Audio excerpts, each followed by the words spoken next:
अस्सलाम वालेकुम नाज़रीन, मैं हूँ आपका मेज़बान खालिद जमील और आप देख रहे हैं प्रोग्राम सवाल से आगे। और आज हम पाकिस्तान की सियासत, मईशत और कुछ कानूनी मामलात के ऊपर बातचीत करेंगे।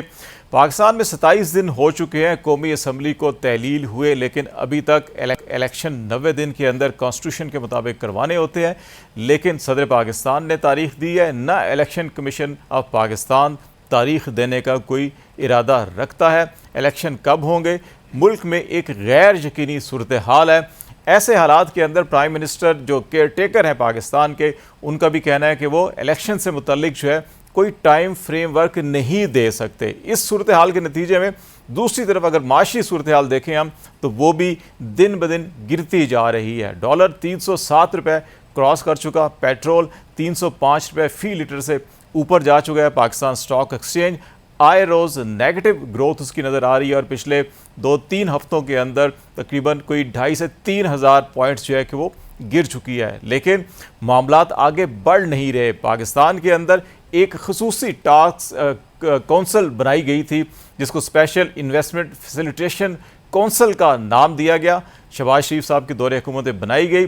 अभी ये कहा जा रहा है कि जी कि 50 अरब डॉलर की इन्वेस्टमेंट आएगी पाकिस्तान के अंदर। माशी सूरत हाल कैसे बेहतर हो सकती है कि अगर सियासी इस्तेहकाम ना हो, अमन व अमान के मसाइल हों, आवाम को खाने पीने की चीज़ें मिल ना रही हों, आटा, घी और चीनी आवाम की दस्तरस से बाहर हो, तो फिर हालात कैसे ठीक होंगे? पाकिस्तान में सरमायाकारी कैसे होगी? जहाँ पे आला अदालतों के फैसलों पर अमल दरामद ना होता हो, तो फिर कैसे सरमायाकारी आएगी?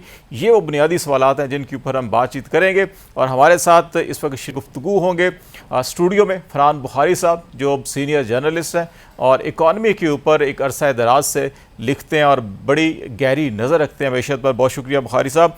और काशिफ अनवर साहब, ऐवान सनअत तिजारत लाहौर के प्रेसिडेंट है। काशिफ साहब, बहुत शुक्रिया आपका भी। बुखारी साहब, आपसे मैं स्टार्ट करता हूँ, फिर ज़रा काशिफ साहब की तरफ भी आएंगे। और इन दिनों कराची और इस्लामाबाद के लाहौर के अंदर बड़ी अहम मुशावरती मीटिंग्स हुई हैं, जिसमें यही जो स्पेशल इन्वेस्टमेंट फैसिलिटेशन कौंसल है उसके तनाजुर के अंदर जो पाकिस्तान के इस वक्त मारूजी हालात, ज़मीनी हक़ाइक़ अगर हम देखें, और फिर जो हमारे माशी अहदाफ हैं या ख्वाहिश यकीनी तौर के ऊपर अच्छी होनी चाहिए। अगर आपका ख्वाब अच्छे हैं और अहदाफ जो है कि वो अच्छे होंगे, तो आप कोई कदम पहला उठाएंगे तो आगे बढ़ सकते हैं। लेकिन ज़मीनी हक़ाइक़ में कोई आपको तब्दीली नज़र आती है कि वहाँ पर अगर उन अहदाफ के हसूल के लिए जो आपको ऑन ग्राउंड रियलिटीज़ जो है किस सिमत पे लेके जानी है, क्या वो सिमत दुरुस्त है? अगर वो दुरुस्त नहीं है तो फिर ये अहदाफ कैसे हासिल होंगे? जी, बहुत शुक्रिया। देखिए, ये 25 अरब डॉलर सऊदी अरब से और उसके अलावा 25 अरब डॉलर मुत्तहिदा अरब अमारात से आने की जो ख़बर है, ये अगर इसे अमली जामा पहनाया जाता है, और इस वक्त कोई वजह नहीं कि इसे अमली जामा ना पहनाया जा सके, तो फिर भी ये सरमायाकारी अगले 4 से 5 साल में होगी। ये ऐसा नहीं है कि आज या कल में पैसा आ रहा है। सरमायाकारी, बैरूनी सरमायाकारी बहुत अच्छी बात है, पाकिस्तान को ज़रूरत है, और पाकिस्तान का एक बैलेंस ऑफ पेमेंट्स का बहरान है, तो अगर सरमायाकारी आ जाती है उसमें बहुत सहूलत मिलेगी, सहारा मिलेगा पाकिस्तानी मईशत को। लेकिन आपके जो आज के मसाइल हैं उनका ताल्लुक कुछ और मामला से, मसलन बिजली का। इस वक्त रोना, आप निकल जाएं अपने स्टूडियो से बाहर और इस्लामाबाद के गली मोहल्लों में जाएं, हर शख्स आपको, अगर आप उससे पूछेंगे कि भाई मसला नंबर 1 क्या है, तो वो मसला नंबर 1 अपना बिजली का रोना बताएगा, बिजली के बिलों का रोना बताएगा। और रातों रात लोगों के हालात ये हैं कि वो कहते हैं कि जी 1 महीना कबल से मुकाबलतन बिल उनका 1.5 या 2 गुना ज़्यादा हो गया। महंगाई, और ख़ास तौर पे अशियाई खुर्दनोश की महंगाई के असरात और शोबाए ज़िंदगी में, मसलन किराए मकानों के जो हैं वो बढ़ रहे हैं, इसी तरह पब्लिक ट्रांसपोर्ट महंगी होती जा रही है। तो ये बोझ जो लोगों के ऊपर है ये आज है।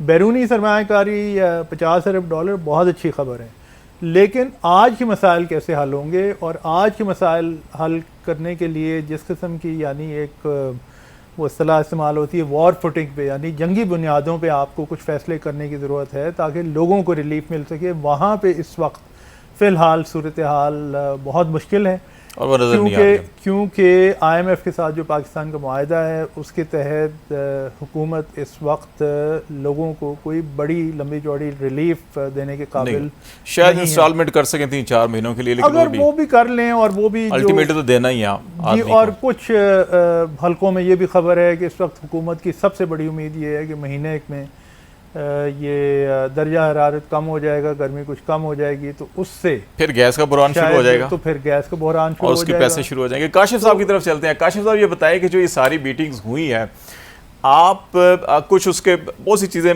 मंजर पे आ रही हैं, लेकिन कुछ लोग हमेशा, आपको पता है ना, पाकिस्तान में सियासी मकासद के लिए भी उसको ट्विस्ट भी करते हैं।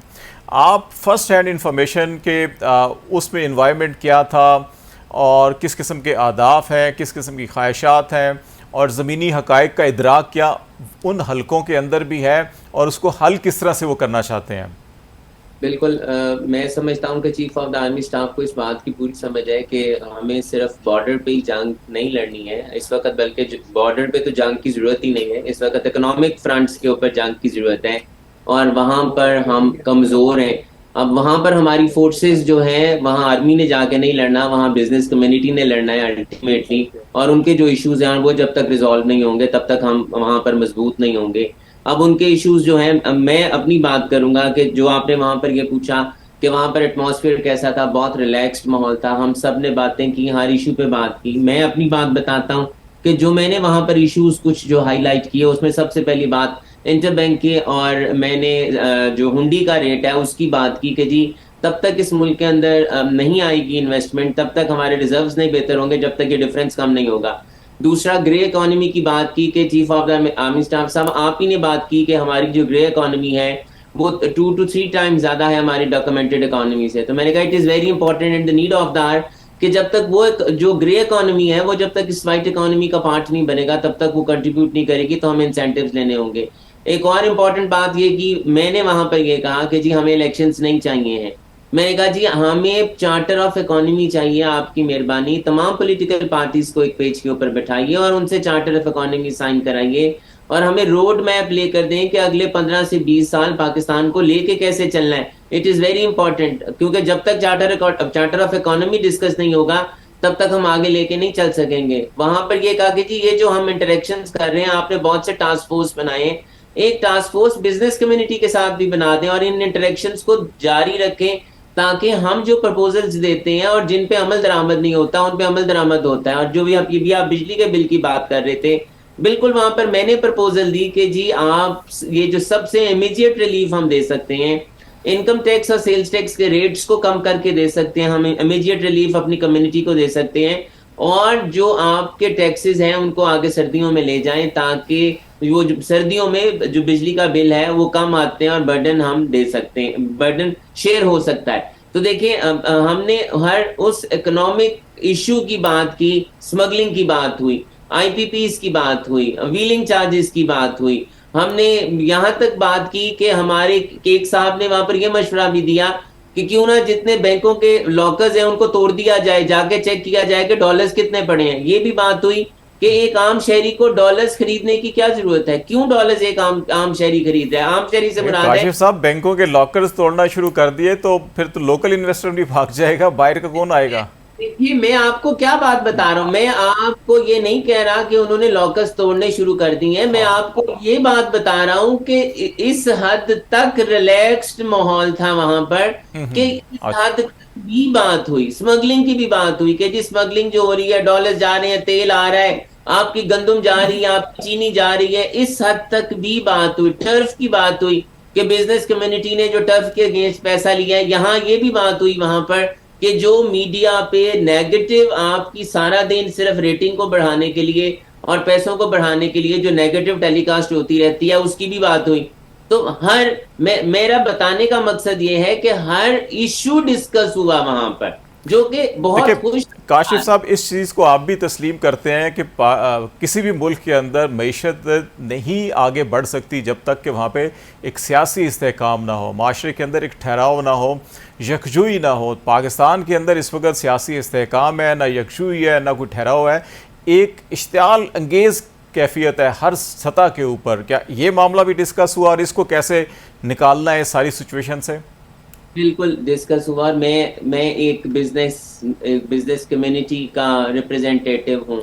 मुझे ये बताएं कि आज 25% पे बैंक से मार्कअप लेके कौन काम कर सकता है? आज 35 से 40% इन्फ्लेशन पे कौन काम कर सकता है? आप आज 22% सेल्स टैक्स के रेट के ऊपर कौन काम कर सकता है? इन बिजली के बिलों के ऊपर जो इस वक्त आपकी कॉस्ट ऑफ डूइंग बिजनेस है और यूटिलिटी की प्राइसेस हैं, कौन इस मुल्क के अंदर इन्वेस्टमेंट करेगा? मेरे सवाल का जवाब ये दिया जाए कि 8 लाख पाकिस्तानी जो आपका इस मुल्क से चला गया, मैं जिम्मेदार हूं। हम जो डेमोक्रेटिक गवर्नमेंट्स थी, जो गवर्नमेंट्स पीछे चल रही थी, ये तो फिर उसी का फल हम खा रहे हैं ना। क्यों आज तक डैम्स नहीं बने?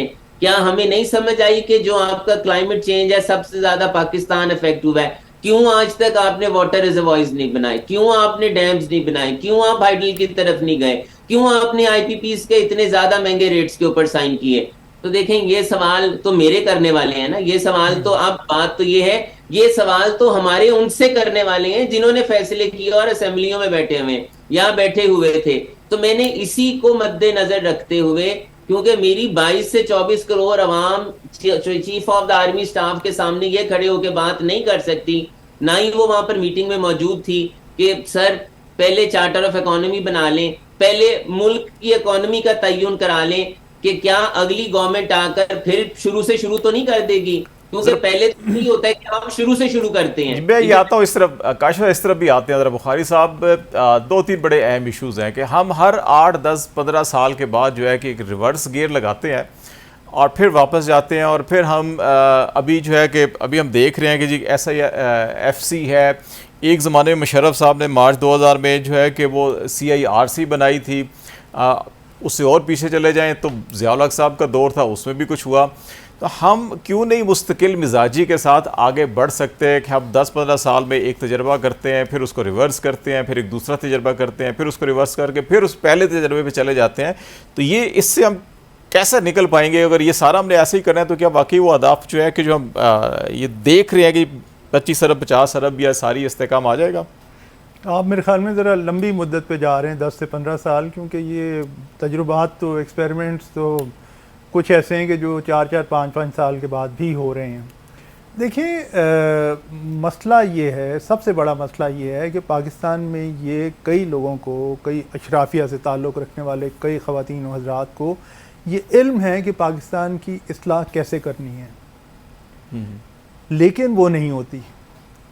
वो इसलिए नहीं होती कि वो कदम कदम पे, जो वो इस्तिलाह एक अंग्रेज़ी की है, वेस्टेड इंटरेस्ट के लोगों की मुख्तलिफ लॉबीज़ बनी हुई हैं पाकिस्तान में, जिन्होंने वक्त के साथ साथ मुमलिकत को कमज़ोर किया है। अब इन दिनों में आपने सुना होगा चीनी का बहरान, और उस हवाले से जो शुगर माफिया 60s के 70s के अखबारात देखे तो हेडलाइंस हैं उनमें भी कि चीनी का बहरान 1 महीने में हल कर लिया जाएगा। लेकिन तब तो मेरे ख्याल में हल करने की सकत होती थी। आजकल तो जो शुगर माफिया है वो तो इतने हावी हैं कि मुमलिकत के कई, यानी ख़ास तौर पे सियासत में, सियासी पार्टियों में उनका बड़ा असर रसूख है। वो उस किस्म की इस्लाह नहीं होने देते जैसी होनी चाहिए, वरना आप चीनी की किल्लत या बढ़ती हुई आसमान से बातें करती हुई जो कीमत है, उसके पेश नज़र जिन लोगों ने ज़ख़ीरा अंदोज़ी की हुई, आप जाएँ जाके पकड़ें, लोगों को सज़ाएँ दें। लेकिन ना सज़ाएँ दी जाती हैं, ना पकड़ दकड़ होती है, बस ये बातें ही बातें हैं, टॉक शोज़ की हद तक रह गई हैं, या कोई बयानात आपको सरकारी एहलकार, ख़ास तौर पे ये जो हुकूमत के वज़रा हैं उनमें से एक आध से हो जाएगा, लेकिन वो दूसरी इस्तिलाह जो है लिप सर्विस, वो लिप सर्विस वाली बात है। लेकिन तो ये अगर अब ये एक काशिफ साहब कह रहे हैं जी कि मीडिया के अंदर बड़ी मनफी रुझानात हैं कि रेटिंग के लिए कि वो टॉक शो की आप बात कर रहे हैं। अगर ये सोच कहीं पाई जाती है, और ये सोच भी कहीं पाई जाती है कि पाकिस्तान के अंदर जमहूरी अदवार के अंदर ऐसे गलत मुआहदे किए गए जिसके नतीजा हम भुगते, हालांकि मुशर्रफ दौर में भी ऐसे मुआहदे IPPs के हुए थे, तो फिर इसका तो मतलब है कि हम अपनी जो कॉन्स्टिट्यूशनल स्पिरिट है उसके ख़िलाफ़ जाके फिर कोई एक नया तजर्बा करना चाह रहे हैं कि अच्छा कि हम कोई माशी बाली पहले कर लें, एहतसाब पहले कर लें, फिर मीशत ठीक कर लें, तो क्या इस तरह से हो जाएगा? देखिए, ये मनफी रुझानात के हवाले से मैं कहता चलूँ कि ये सिर्फ़ और सिर्फ मीडिया के हवाले से नहीं। मीडिया तो वो तस्वीर दिखा रहा है जो कि मुल्क में हालात हैं। तो क्या आप चाहते हैं कि मीडिया पे बात जो होती है वो मीडिया बात करना बंद कर दें? इस तरह तो नहीं हो सकता। और फिर ये भी है कि मीडिया तो मुल्क की मजमूई सूरत हाल का एक हिस्सा है। आपका जहाँ पे स्टूडियो है, यहाँ पे नज़दीक ही एक अंग्रेज़ी का अखबार होता था मुस्लिम, जो कि बंद हो गया कई साल पहले। एक ज़माने में बड़ा अरूज था।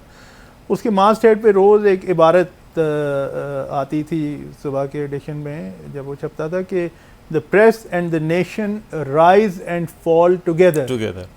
यानी कौम और प्रेस उतार चढ़ाव ये इकट्ठे ही होता है।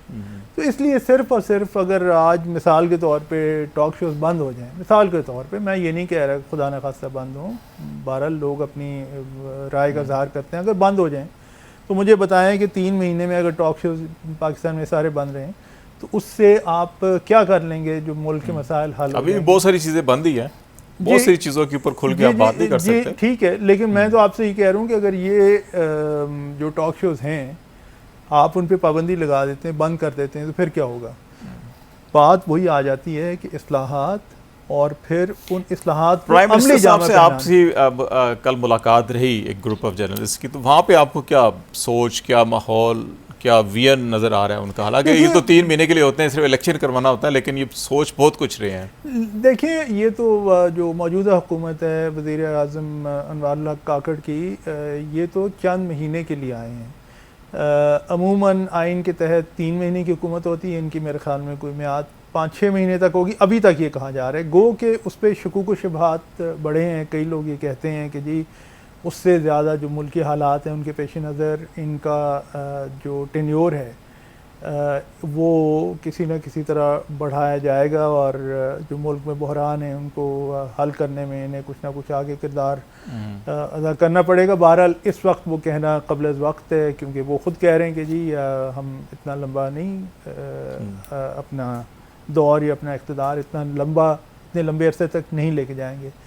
लेकिन देखिए, जो मुल्क में बहुत बड़े मसाइल हैं उन्हें हल करने के लिए जिस किस्म की शुरुआत की ज़रूरत है, वो एक यानी एमरजेंसी बुनियाद पे तो अगर आप चलें तो फिर तो शायद वो शुरुआत हो सकें। मसलन उनसे कल सवाल बजट के बारे में पूछा गया कि जी जो मौजूदा बजट है, जो कि शहबाज शरीफ साहब की हुकूमत दे के गई थी, क्या आप उसमें कोई बड़ी तब्दीली करेंगे, उसे रोल बैक करेंगे? क्योंकि ये जो बहरान आज आपको नज़र आ रहा है, इसके पेश नज़र कई लोगों की ये राय है कि जो डेवलपमेंट बजट में बजट पे बहुत बड़ी कट होनी चाहिए तरक्याती बजट पे, और वो पैसा जो है वो इस वक्त के तवानाई के बहरान पे ख़र्च होना चाहिए, उसे हल करने के लिए ख़र्च होना चाहिए, जिस तरह ये फरमा रहे हैं काशिफ साहब के जी इस वक्त तो कारोबार करना तकरीबन नामुमकिन हो गया। और सही फरमा रहे हैं कि 25% पे अगर कोई बोरो कर रहा है तो प्राइम मिनिस्टर क्या ऐसी कोई सोच है कि वो नहीं? तो उन्होंने उस का जवाब ये दिया कि आइन के तहत हम बजट पे यानी बजट को तब्दील नहीं कर सकते, या बजट पे कोई बड़ी वो डेट इलेक्शन की तब्दील कर सकते हैं आइन के तहत, लेकिन बजट तब्दील कर। मैं काशिफ साहब की तरफ चलता हूँ जरा। ये इमरजेंसी है, इसलिए इस वक्त इमरजेंसी के हालात को देखते हुए आपको बहुत बड़े और सख्त फैसले करना पड़ेगा। काशिफ साहब ये बताएं कि जो भी SIFC के फोरम के ऊपर जो अहदाफ हैं, क्या उसका कोई टाइम फ्रेम भी कुछ ज़हन में है कि अच्छा ये सारी चीज़ें कैसे होंगी, किस तरह से होंगी? कोई लाएमल उसका कोई रास्ता भी है, या अभी तक सिर्फ ये एक ख्याल की हद तक है? मेरा ख्याल है जी, ख्याल से ज़्यादा ये पेपर वर्क के ऊपर भी आ गया और इम्प्लीमेंटेशन भी इसकी स्टार्ट हो गई है। और जब chief of the army staff discussion कर रहे थे तो वहाँ पर ये बिजनेस कम्युनिटी को ऑफर की गई कि अगर आप इस पे प्रेजेंटेशन चाहते हैं तो आप हमें बताएं। और उसी की कंटिन्यूटी में कल एक और आर्मी के हेडक्वार्टर में SIFC के ऊपर प्रेजेंटेशन बिजनेस कम्युनिटी को दी जा रही है कि SIFC में क्या इंसेंटिव्स दिए जाएंगे, क्योंकि ये जो SIFC है ये सिर्फ फॉरेन इन्वेस्टर के लिए नहीं है, ये लोकल इन्वेस्टर के लिए भी है। तो अब क्या इंसेंटिव्स होंगे, कैसे दिए जाएंगे, इस पे रद्द अमल कैसा होगा, जो इसका जो जो जो सबसे ज़रूरी इसका एक अहम पहलू है कि वन विंडो ऑपरेशन के तहत इस पे काम किया जाएगा। और जब chief of the army staff discuss कर रहे थे, तो वहाँ ये बात भी डिस्कस की गई कि हमारे सिस्टम की वजह से और हमारे डिपार्टमेंट्स की वजह से ये फॉरेन इन्वेस्टमेंट मुल्क के अंदर नहीं आती। और इस बात का अंदिया MBS ने भी दिया कि हम इसलिए आपके मुल्क के अंदर इन्वेस्टमेंट नहीं करना चाहते।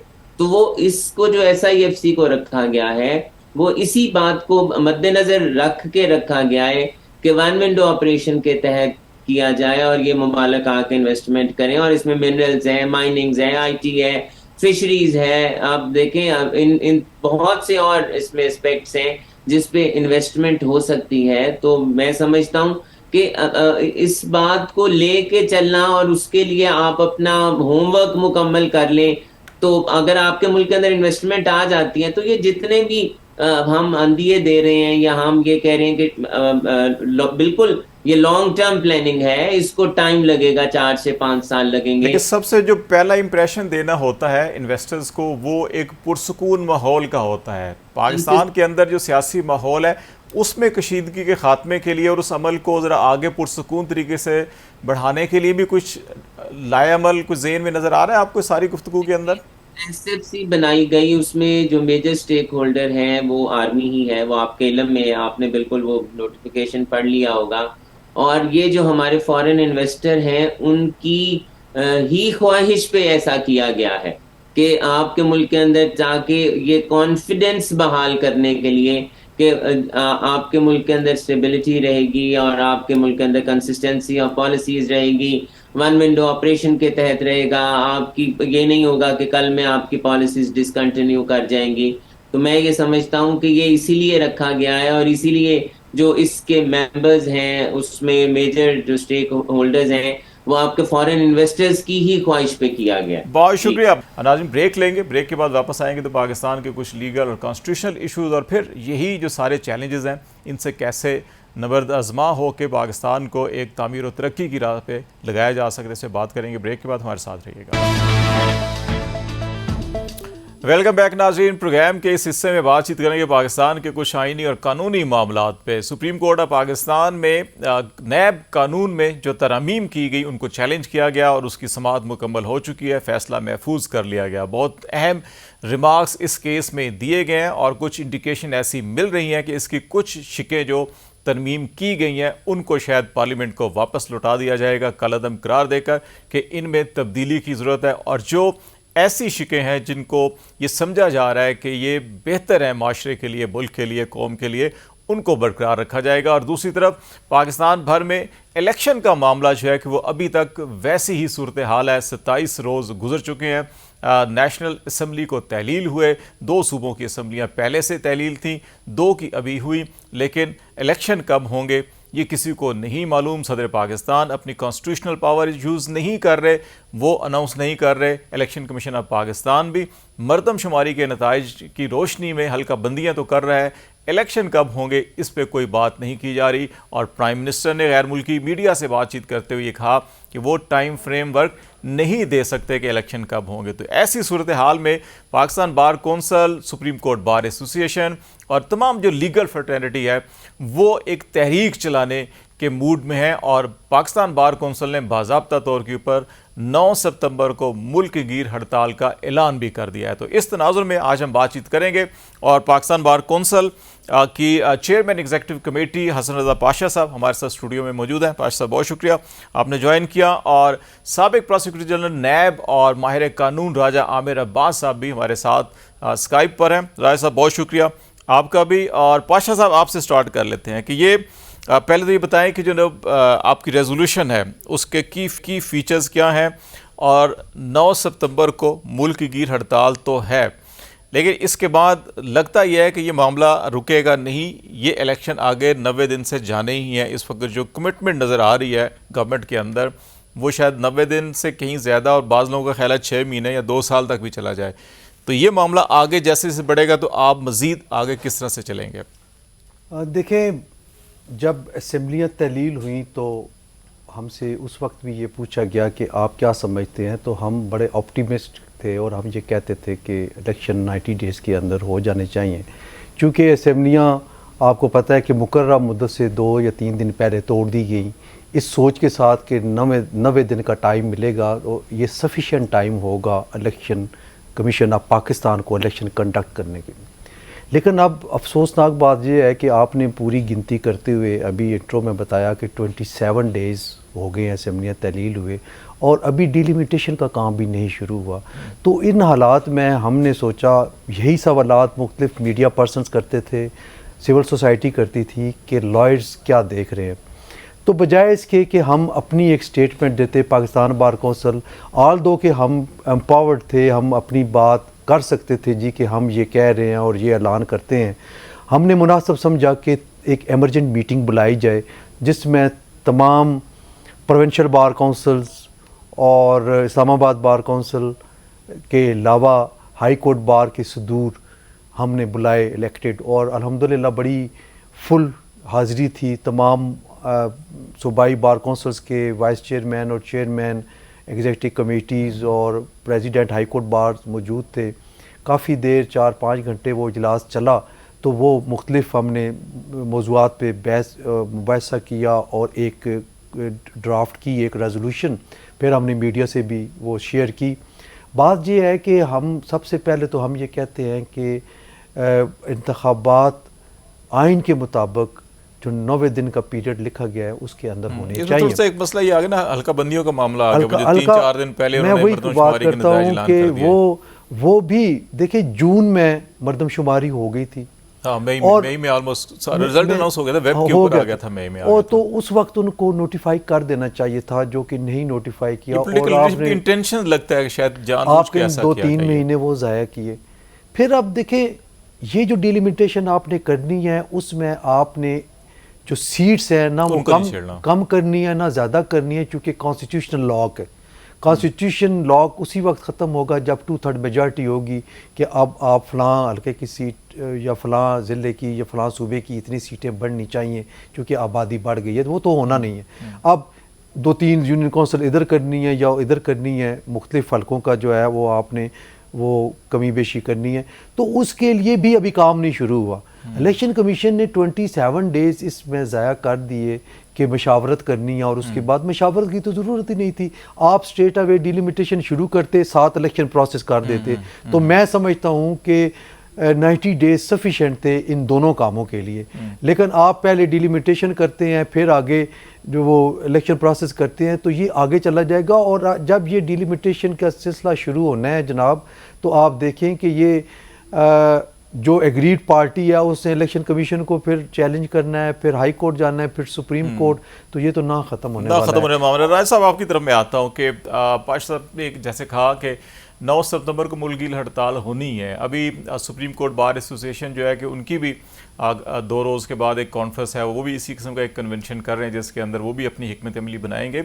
एक तासुर पिछले कुछ अरसे से ये मिल रहा था कि शायद लीगल कम्युनिटी खुद जो है वो तकसीम है, जिसकी वजह से अदलिया के अंदर तकसीम देखी जा रही थी, पोलिटिकल जो हमारी लीडरशिप है उसके अंदर तो बहुत ज़्यादा तकसीम है, लेकिन लीगल कम्युनिटी के अंदर भी तकसीम देखी जा रही थी। तो आप क्या समझते हैं कि अब वो मौका आ गया है कि इनको सबको इकट्ठे हो जाना चाहिए, या अपनी अपनी सिम पे फिर अगर चले तो जो आपके कॉन्स्टिट्यूशनल की हम कहते हैं कि बालादस्ती होनी चाहिए, उस कॉज को नुकसान पहुंच सकता है?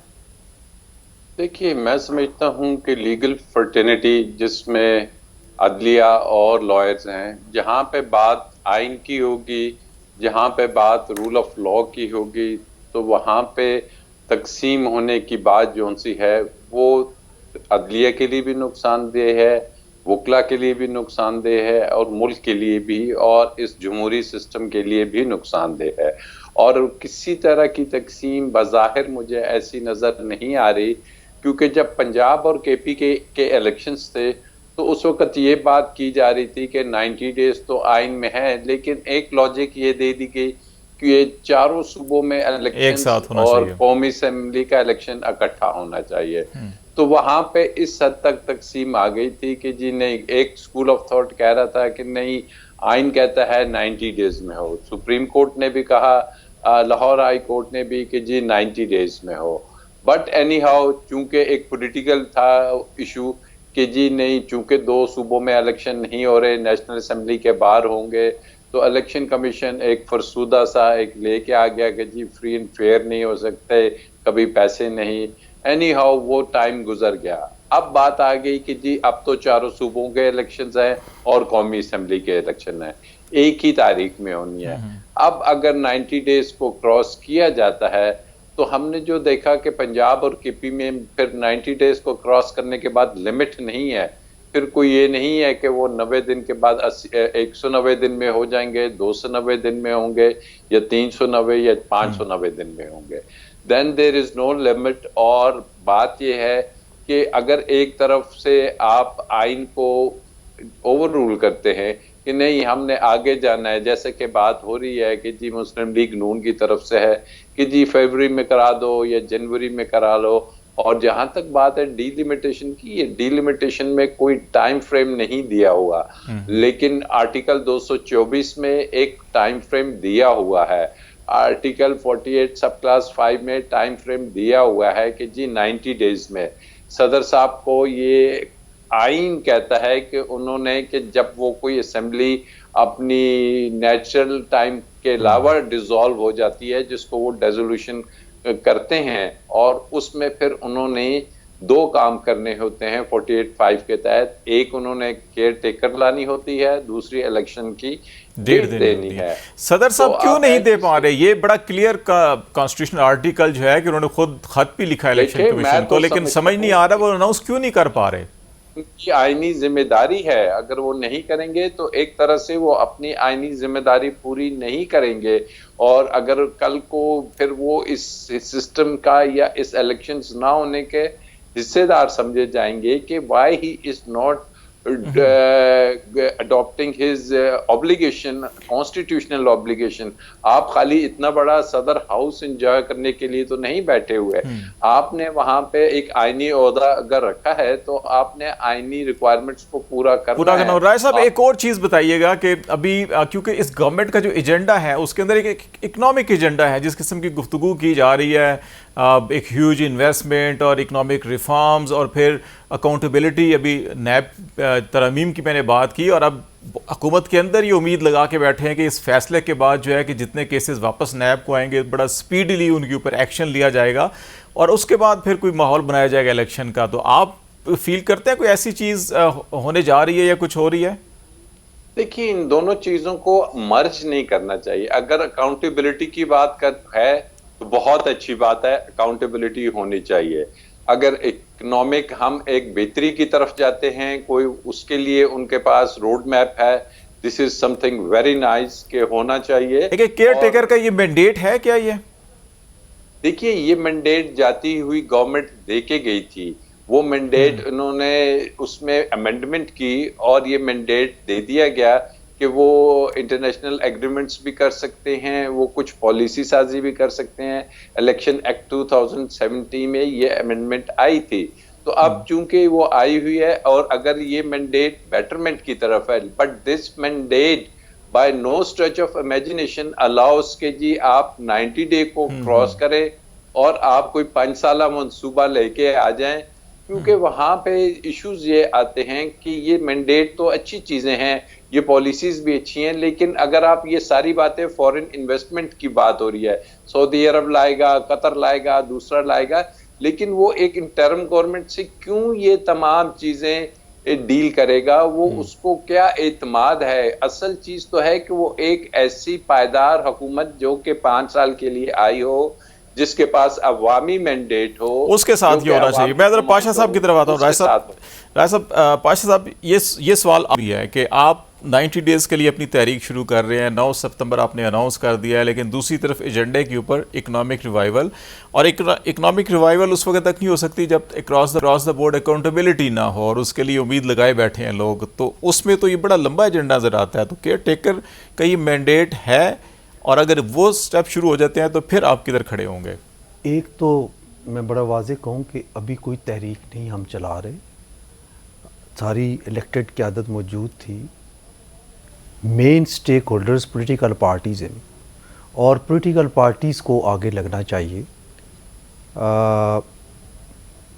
हमने अपने जो ये रेजोल्यूशन की है उसमें एक शिक ये भी रखी है कि केयर टेकर हुकूमत वज़ीर आज़म साहब वो तमाम पॉलिटिकल पार्टीज़ को बुलाएं 1 पॉइंट एजेंडा इकनॉमिक सिचुएशन पे 1 पॉइंट एजेंडा, और लामहल्ला तौर पे इन्हीं पॉलिटिकल पार्टीज़ में से इलेक्शन के बाद क़यादत आनी है, वज़ीर आज़म, वज़ीर आला, वज़ीर, कैबिनेट, सारा कुछ उन्होंने आना है, पार्लिमान उन्होंने आना है। हमने नहीं आना, हमने नहीं बैठना पार्लिमान में, हमने इलेक्शन नहीं लड़ना, हम तो वकील हैं, हमने तो मजदूरी करनी है, कोर्ट में पेश होना है। मकसद ये है कि वो ये इनके पास इस वक्त ये है इख्तियार कि ये सबको बुला के इकॉनमी के हवाले से बात कर सकते हैं।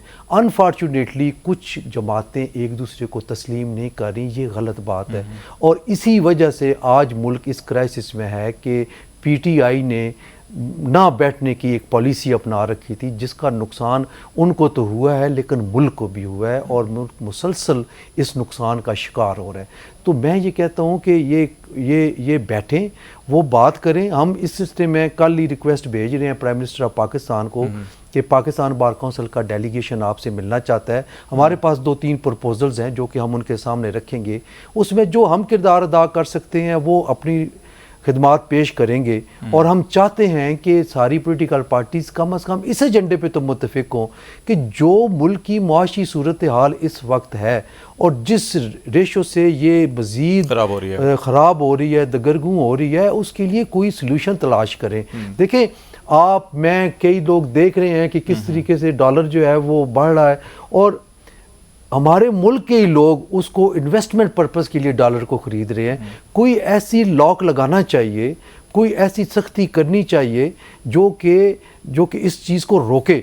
अब डिफ़ॉल्ट की बात करते हैं, ऐसी बिल्कुल, हमारा प्रोग्राम का टाइम भी ख़त्म हो रहा है पाशा साहब, बहुत शुक्रिया कि ऐसी रेड लाइंस होनी चाहिए जहाँ पे तमाम सियासी क़यादत को और हम लीडरशिप को, खा वो सिविल सोसाइटी से हो, मीडिया से हो, उनको मिल बैठ कर जो है कि एक ऐसे नुक्ते पे आना चाहिए जहाँ पे हम पाकिस्तान की माशी तरक्की और पाकिस्तान की सियासी या इस्तेहकाम, समाजी माशरती इस्तेहकाम के लिए आगे चल सकें। लेकिन उसके लिए कहीं ना कहीं बैठ कर एक, जैसे मिसाक जमहूरियत हुआ था, ऐसे ही मिसाक मईशत या कोई इस किस्म की एक ऐसे इमरानी एग्रीमेंट हो जिसको हम फॉलो करें, और फिर उसके बाद जो है कि मामलात, बाकी सियासत अपनी अपनी चलती रहेगी। मैं यहाँ ब्रेक लेंगे, ब्रेक के बाद वापस आएंगे तो पाकिस्तान की जो मजबूरी सियासी सूरत हाल के हवाले से कुछ सियासी जमातों का जो नुक्ता नज़र उस पर बातचीत करेंगे। हमारे साथ रहिएगा। वेलकम बैक नाज़रीन, प्रोग्राम के इस हिस्से में बातचीत करेंगे पाकिस्तान की कुछ सियासी सूरत हाल और अदालती फैसलों के बावजूद सियासी रहनुमाओं की गिरफ्तारियों का सिलसिला मुसलसल चल रहा है, जहां एक तरफ ज़िले इंतज़ामिया, डिस्ट्रिक्ट मजिस्ट्रेट, IG समेत पुलिस अफसरों को तौहीन अदालत के नोटिस जारी किए जा रहे हैं, लेकिन गिरफ्तारियां रुकने का नाम नहीं ले रही, और दूसरी तरफ पाकिस्तान में इलेक्शन कब होंगे, ये बड़ी गैर यकीनी सूरत हाल है। अब से थोड़ी देर पहले हमने पाकिस्तान बार कौंसिल की जो मुल्कगीर हड़ताल 9 सितंबर को अनाउंस की गई है, ताकि इंश्योर किया जाए कि पाकिस्तान में इलेक्शन 90 दिन के अंदर कॉन्स्टिट्यूशन के मुताबिक हों, लेकिन अभी तक उसके हवाले से कोई हौसला अफजा खबरें नहीं आ रही। इस सारे मामले पे बातचीत करेंगे हमें पाकिस्तान मुस्लिम लीग नून के सेनेटर मकबूल अहमद साहब ज्वाइन कर रहे हैं। राना साहब बहुत शुक्रिया, प्रोग्राम में आपको खुश आमदेद कहता हूँ। राना साहब, बुनियादी एक सवाल पहले आपसे, आप पुलिस सर्विस से वाबस्ता रहे और आप IG के मनसब तक गए, आपने तमाम ये जो इस वक्त पाकिस्तान के अंदर सूरत हाल है, आपके सामने मुतअद्दिद बार अदालती फैसले आए होंगे, जुडिशल मजिस्ट्रेट से लेकर हाई कोर्ट, सुप्रीम कोर्ट तक। क्या आप नहीं समझते कि कोई बड़ी गैर मामूली सूरत हाल इस वक्त पाकिस्तान के अंदर डेवलप हो गई है, और सुप्रीम कोर्ट, हाई कोर्ट, और हाई कोर्ट भी चाहे इस्लामाबाद की हो, लाहौर की हो, सिंध की हो, पेशावर की हो, हमें ये जो पुलिस के अंदर, इंतज़ामिया के अंदर एक जो स्टेट ऑफ डिफेंस नज़र आ रहा है, ये क्या मैसेज क्या डेवलप होगा, ये लॉ एंड ऑर्डर की सिचुएशन में किस तरह से जो है कि हम आवाम को या बाकी लोगों को कह सकेंगे जी कानून को फॉलो करें, अदालतों को फॉलो करें? जी, आपने ये सही कहा, जो सिचुएशन है वो तो ऐसी ही नज़र आ रही है, लेकिन इसके हल मौजूद हैं कि जब कभी कोई मिसअंडरस्टैंडिंग या मिसगिविंग पैदा होती थी जुडिशरी और एग्जीक्यूटिव के दरमियान, तो जो सीनियर लोग थे या सीनियर मोस्ट लोग थे वो आपस में मीटिंग करते थे और इन तमाम जो इश्यूज हैं उनको एड्रेस करते थे। बल्कि यहाँ तक था कि हाई कोर्ट में मुख्तलिफ जो शोबे हैं, ख़ासतौर से पुलिस से मुतल्लिका, उसके अलग अलग कमेटीज़ बनी हुई थी जिसमें ऑनरेबल जज साहिबान जो है उनकी ऑफ एंड ऑन मीटिंग कर लिया करते थे। बल्कि सुप्रीम कोर्ट लेवल तक भी आपको याद होगा कि टेररिज्म के जो केसेस थे उनके लिए सुप्रीम कोर्ट के one of the senior most जज जो है उनको डिप्यूट किया जाता था, and he used to visit all the provinces और तमाम एग्जीक्यूटिव्स को बुला के वो मीटिंग्स करते थे और जो जो इश्यूज हैं उनको एड्रेस करते थे। अब मेरा ख्याल कोई कम्युनिकेशन गैप का मसला भी है, इसलिए मैं तो समझता हूँ इस सब को रिजॉल्व किया जा सकता है बहुत जल्दी, ताकि वही मोडस ऑपरेंडी जो पहले था वो इस्तेमाल किया जाए और आपस में जो कम्युनिकेशन का मसला है उसको हल किया जाए। बात यह है कि तासुर ये हो रहा है कि शायद किसी जगह पे जो है ऑनरेबल कोर्ट्स के चंद एक जो सीनियर लोग हैं उनका एटीट्यूड भी पार्टीजन होता है। ऐसे हो सकता है कि गलत हो, लेकिन इस सारे के सारे इश्काल को दूर करने की जरूरत है। लेकिन राणा साहब ये क्रॉस द बोर्ड हो रहा है ना, सारे सूबों में हो रहा है। किसी एक अदालत का हम केपी के अंदर किसी हद तक, जैसे आप कह रहे हैं कि वहाँ पे आईजी साहब को, चीफ सेक्रेटरी साहब को बुलाया गया, तो कहीं वहाँ पे भी थोड़ा सा ठहराव नज़र आ रहा है। लेकिन पंजाब और इस्लामाबाद के अंदर बिलखसूस जो है कि हर फैसले के अंदर, हर जगह के अंदर जो है कि ये स्टेट ऑफ डिफेंस नज़र आ रहा है। ये बड़ी परेशान कुन सूरत हाल है कि इससे तो पहले ही जो एक सियासी बड़ा जो है कि आप कह लें वोलेटाइल सिचुएशन है सोशली इकनॉमिकली, तो उसके अंदर ये चीज़ जो है कि ये तो आप नहीं समझते कि डिस्टर्बेंस को मज़ीद क्रिएट करेगी? नहीं, इसमें डिसइक्विलिब्रियम तो हो रहा है, लेकिन उसका हल मैंने आपको अर्ज किया है ना। जो हम देखते हैं हमारे वक्तों में भी बाज़ हो जाता था, लेकिन अंडरस्टैंडिंग के साथ मामलात को हल कर लिया जाता था। और मैंने ये भी आपको कहा कि सबसे जो सीरियस क्राइम है वो टेररिज्म होता है, और इसके लिए सुप्रीम कोर्ट के एक सीनियर मोस्ट जज जो हैं उनको इंचार्ज बनाया जाता था, असिस्टेड बाय 1 और 2 जजेस of the high court. End of course उस कमेटी के मेंबर्स होते थे chief secretary, inspector general police, additional inspector general special branch and chief prosecutor general of the different provinces. तो उससे जो सारा जो गैप है वो ब्रिज हो जाता था, वो हो जाना चाहिए। एक चीज़ राणा साहब और मैं आपसे पूछना चाहूँगा, ये जो लॉयर्स जो है पूरे पाकिस्तान के अंदर 9 सितंबर को मुल्कगीर हड़ताल कर रहे हैं और बुनियादी उनका तकाजा ये है कि 90 दिन के अंदर इलेक्शन होने चाहिए। मरदमशुमारी के नताइज आ गए जिसकी वजह से हल्का बंदियाँ और कुछ ये डेट अनाउंस नहीं हो रही। ख्याल किया जा रहा है कि जनवरी के एंड या फरवरी के फर्स्ट वीक में होगा, लेकिन डेट अनाउंस नहीं हुई अभी तक। इस तनाजुर के अंदर और इसके साथ मिला हुआ मामला इसलिए परेशान कुनी ये ज़्यादा हो रही है कि इस्लामाबाद के अंदर बाज़ बड़े ज़िम्मेदार हलकों की तरफ से ये कहना अब ये शुरू हो गया है कि पहले एहतसाब, कड़ा एहतसाब होगा, तमाम सियासी जमातों में बदउनवान अनासर हैं उनको ख़त्म करना होगा, माशी इस्तेहकाम लाना होगा और फिर इलेक्शन की तरफ जाना होगा। तो ये जो एक सिचुएशन डेवलप हो रही है उसमें नून लीग कहाँ खड़ी है? नहीं सकेगा, because according to the constitution आपने चलना है। कॉन्स्टिट्यूशन में इतनी फ्लेक्सिबिलिटी तो उन्होंने दी है, जो प्रोपाउंडर्स ऑफ कॉन्स्टिट्यूशन, कि आप जो है 90 डेज के अंदर कराएं। अगर कोई मजबूरी हो जाए और कुछ चीज़ें इम्प्लीमेंट ना हो सकें तो उसके लिए आर्टिकल 254 रखा गया है कि आप वो थोड़ा उसको जो रीजनेबल जो है डिले जो कि जस्टिफाइबल हो वो कर सकते हैं, लेकिन ये नहीं कि इनऑर्डिनेट डिले नहीं कर सकते। आप कॉन्स्टिट्यूशन के अगेंस्ट नहीं जा सकते। इसलिए मैं नहीं समझता, कहने में और बात है, अमली तौर पर ये नामुमकिन है, क्योंकि कॉन्स्टिट्यूशन को ना आप हेल्ड इन अबेंस कर सकते हैं ना एब्रोगेट कर सकते हैं, उसको पता उसके रेपरकशंस क्या हैं। इसलिए मैं नहीं समझता कि ये बात 100% दुरुस्त है। किसी का आइडिया होगा, किसी ने कोई सोचा होगा, कोई स्ट्रे थॉट्स आते रहते हैं, लेकिन मैं नहीं समझता ये पॉसिबल है। इलेक्शन बाहर शुरू करना पड़ेगा, ज़्यादा से ज़्यादा 4 हफ्ते लेट हो गया, जनवरी में हो जाएगा, जनवरी के दूसरे तीसरे हफ्ते में हो जाएगा, क्योंकि ये जो सेंसस की हदबंदियों की बात है ना, उसमें खुद लॉ में, इलेक्शन कमीशन में ये जो है इलेक्शन लॉ में ये रखा गया है कि पहले तो ये था ना कि अगर आप की सेंसस में तादाद बढ़ गई तो एज ए कॉन्सिक्वेंस तो ये हो सकता था कि जी सीटें की तादाद भी बढ़ जाए। सीटों की तादाद नहीं बढ़ सकती क्योंकि उसके लिए कॉन्स्टिट्यूशनल अमेंडमेंट की जरूरत है। उसके लिए ये कहा गया है कि अगर आबादी ज्यादा हो गई है तो पहले ये था कि बाउंड्री जो है डिस्ट्रिक्ट की वही कंकॉमिटेंट होती थी बाउंड्री कॉन्स्टिट्यूएंसीज की।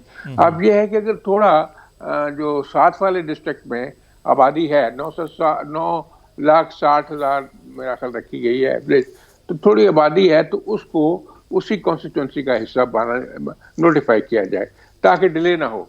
तो मैं नहीं समझता कि ये इससे ज्यादा डिले हो सकती है। लेकिन इस पे एक तासुर इसलिए तकवीयत पकड़ रहा है कि नैब कानून में जो तरमीम की गई थी उस पर ऑलमोस्ट हियरिंग कंप्लीट हो चुकी है, फैसला जो है महफूज हुआ है और अगले चंद दिनों के अंदर चीफ जस्टिस साहब रिटायरमेंट से पहले फैसला सुनाएंगे और बहुत सी उसके अंदर अमेंडमेंट शायद पार्लियामेंट को वापस भेज दी जाएंगी कलअदम करार देकर कि उनको रिव्यू किया जाए। तो इसलिए ख्याल किया जा रहा है कि जब इसके अंदर अमेंडमेंट कर दी जाएगी तो फिर उसके बाद दोबारा से वो रीओपन होंगे केसेस और फिर अक्रॉस द बोर्ड तमाम जमातों के खिलाफ कार्रवाई शुरू हो सकती है। उस तनाजुर में ये बात हो रही है कि शायद फिर डिले हो। देखें जी, आपने अमेंडमेंट का जिक्र किया, पार्लियामेंट का जिक्र किया। जब पार्लियामेंट है ही नहीं तो अमेंडमेंट जो है वो कैसे रिकंसिडर करेगी जो है पार्लियामेंट है। इसलिए it's all the more important and indispensable कि पार्लियामेंट को दोबारा बनाया जाए, नेशनल असम्बली का इलेक्शन कंप्लीट करके हाउसेस की सारी जो तादाद है वो पूरी की जाए। इसके साथ एक और जुड़ी हुई चीज़ है कि इलेक्टोरल कॉलेज जो सेनेट का होता है वो प्रोविंशियल असम्बलीज, जब आप सेनेट के लिए प्रोविंशियल असम्बलीज का इलेक्शन ही नहीं करवा सकेंगे तो फिर आप सेनेट को कैसे रिकम्पोज करेंगे। इसलिए पार्लियामेंट तो फिर नहीं रहेगी अगर आप पार्लियामेंट की बात करते हैं, और किसी सूरत भी कॉन्स्टिट्यूशन के खिलाफ नहीं जाया जाता। ये ठीक है, एक मतलब बातें हो सकती हैं, 100 ऑप्शन डिस्कस किए जा सकते हैं, लेकिन कॉन्स्टिट्यूशन का इशू बड़ा क्रिटिकल होता है। मुशर्रफ ने किया था ना कॉन्स्टिट्यूशन के खिलाफ, तो फिर क्या हुआ था। इसलिए मैं नहीं समझता कोई इसको ट्रेसपास इस तरह किया जा सकता है। We have to abide by the constitution of course.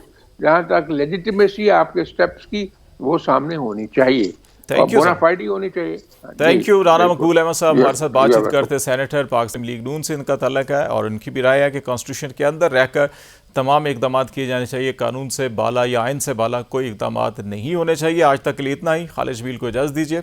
अल्लाह हाफिज़।